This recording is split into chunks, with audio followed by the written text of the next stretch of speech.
India കണ്ട ഏറ്റവും വലിയ സീരിയൽ കില്ലർമാരിൽ ഒരാളാണ് സൈനൈഡ് മോഹൻ. ഇയാളുടെ ജീവിത കഥയെ ആസ്പദമാക്കിയ ചിത്രമാണ് മമ്മൂട്ടി നായകനായി എത്തിയ കളങ്കാവൽ. ചിത്രത്തിന്റെ വമ്പൻ വിജയത്തിന് പിന്നാലെ ഉയരുന്ന ചോദ്യവും സൈനൈഡ് മോഹനെ കുറിച്ചാണ്. ഇയാൾ ഇപ്പോൾ എന്താണ് ചെയ്യുന്നത്? കേസിൽ എന്താണ് സംഭവിച്ചതെന്നാണ് പ്രധാന സംശയം. മമ്മൂട്ടി കമ്പനി നിർമ്മിച്ച നവാഗതനായ ജിതിൻ കെ ജോസ് സംവിധാനം ചെയ്ത ചിത്രമാണ് കളങ്കാവൽ. ജിതിൻ കെ ജോസും ജിഷ്ണു ശ്രീകുമാറും ചേർന്നാണ് രചന. മമ്മൂട്ടി കമ്പനിയുടെ ബാനറിൽ നിർമ്മിക്കുന്ന 7ാമത്തെ ചിത്രമാണിത്. മമ്മൂട്ടിയും വിനായകനും പ്രധാന വേഷത്തിലെത്തിയ ചിത്രത്തിൽ 22 നായികമാരുണ്ട്. ചിത്രത്തിന്റെ റിലീസിന് പിന്നാലെ വമ്പൻ സ്വീകാര്യതയാണ് ചിത്രത്തിന് ലഭിക്കുന്നത്. പൊതുവെ കണ്ടുവന്ന നായകൻ ലേബിളിൽ നിന്ന് മാറി മമ്മൂട്ടി ഇതിൽ വില്ലനായിട്ടാണ് അഭിനയിക്കുന്നത്. മോഹൻകുമാർ വിവേകാനന്ദ് എന്ന സൈനൈഡ് മോഹനായിട്ടാണ് മമ്മൂട്ടി ചിത്രത്തിലെത്തുന്നത്. സ്ത്രീധനമില്ലാതെ വിവാഹം കഴിക്കാമെന്ന് വാഗ്ദാനം ചെയ്ത് വശത്താക്കിയ ശേഷം അവരുമായി ശാരീരിക ബന്ധത്തിൽ ഏർപ്പെട്ട ശേഷം സൈനൈഡ് പുരട്ടിയ ഗർഭനിരോധന ഗുളികകൾ നൽകി അവരെ കൊലപ്പെടുത്തുകയും അവരുടെ ആഭരണങ്ങൾ കവർന്നെടുക്കുകയും ചെയ്യുക എന്നതായിരുന്നു ഇയാളുടെ രീതി.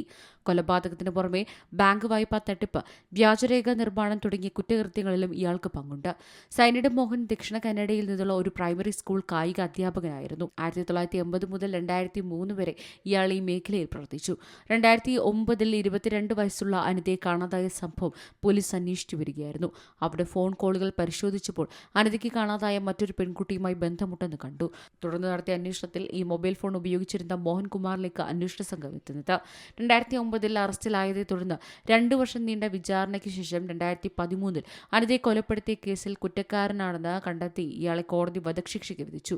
എന്നിരുന്നാലും 2017 കർണാടക ഹൈക്കോടതി അദ്ദേഹത്തിന്റെ വധശിക്ഷ ജീവപര്യന്തം തടവായി കുറച്ചു. കാസർഗോഡ് ബദിയഡുക്ക പടയിലെ 23-കാരിയെ കൊലപ്പെടുത്തിയ കേസിലാണ് ഇതുവരെയുള്ളതിൽ വെച്ച് അവസാന ശിക്ഷ വിധിച്ചത്. ഈ കേസിൽ ജീവപര്യന്തം തടവിന് ശിക്ഷിക്കപ്പെട്ടു. 5 കേസുകളിൽ വധശിക്ഷയും മറ്റുള്ളവയിൽ ജീവപര്യന്തവുമാണ് മോഹന് ശിക്ഷ വിധിച്ചത്. വധശിക്ഷകളിൽ 2 പിന്നീട് ജീവപര്യന്തമായി ഇളവ് ചെയ്തു കൊടുത്തു. നിലവിൽ കർണാടക ജയിലിലാണ് Mohan. News desk C Malayalam news. ഏറ്റവും പുതിയ വാർത്തകളും വിശേഷങ്ങളും വിരൽ തുമ്പിലറിയാൻ സി മലയാളം ന്യൂസ് എല്ലാ ഡിജിറ്റൽ പ്ലാറ്റ്ഫോമുകളിലും ലഭ്യം.